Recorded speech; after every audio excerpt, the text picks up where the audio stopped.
The effort to recall California's Governor Gavin Newsom just got closer to making the ballot. Organizers for Recall Gavin 2020 announced nearly 2 million signatures have been gathered. That's about 500,000 more than's needed to recall him. With more than a week left until the deadline, the group has until March 17th to submit the signatures for final verification. Here with an update is Randy Economy. He is a senior advisor of the Recall Gavin Newsom campaign. Good morning to you, Randy. Good morning, Ainsley. How are you? I'm doing well. I know you're excited about this. You said on Sunday when you made the announcement there were tears in people's eyes. Why?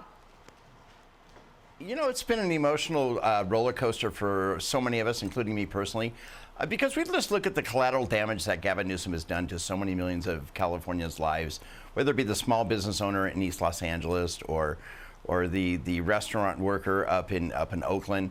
Everything that he has done during this pandemic, he's done wrong. And the collateral damage that he has caused with so many lives is just irreprehensible. So we're here. We're gonna clean this mess up, and we're cleaning it up by having close to 2 million Californians now, sign our website, sign our petitions, get this thing on the ballot for later this year, and we're going to have a big election, a huge election that everybody in the world is going to be watching. Well, Bernie Sanders, he's weighing in on your movement. He tweeted this out. He said right-wing Republicans in California are trying to recall Gavin Newsom for the crime of telling people to wear masks and for listening to scientists during COVID. Extremist Republicans have done enough to undermine democracy already. We must all unite to oppose the recall in California. Your reaction?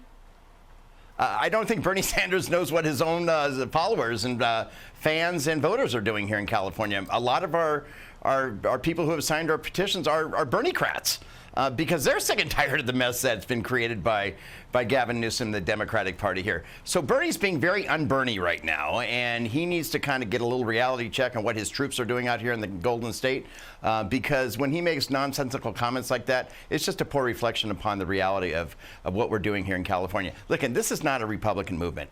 31% of the people who have signed our petition thus far are Democrats and declined to state.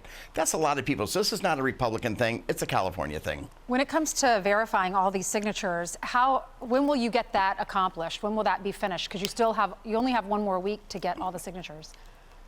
It's St. Patrick's Day. So after that, the California Secretary of State has about 35 to 45 days to go ahead and canvass all 58 different county registrar voter offices. And then after that, she will make a determination if we reach the goal. And the person who will actually certify the election is Eleni Koulianakis, who is our lieutenant governor, who happens to be one of Gavin Newsom's very best friends.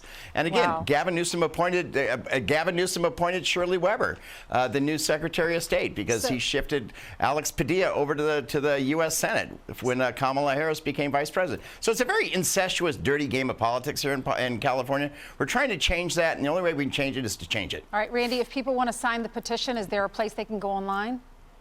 Well, you can't do it online. You have to go ahead but you can go to recallgavin2020.com. You have to go ahead and get that thing downloaded, and you got to give me a wet ink signature. All right. And so if you don't wet ink it, it's Randy, not useless for us. It's useless. All right. Thank you so much, Thank you, Randy. Ainsley. We did reach out to the governor's office for a statement, and we did not hear back.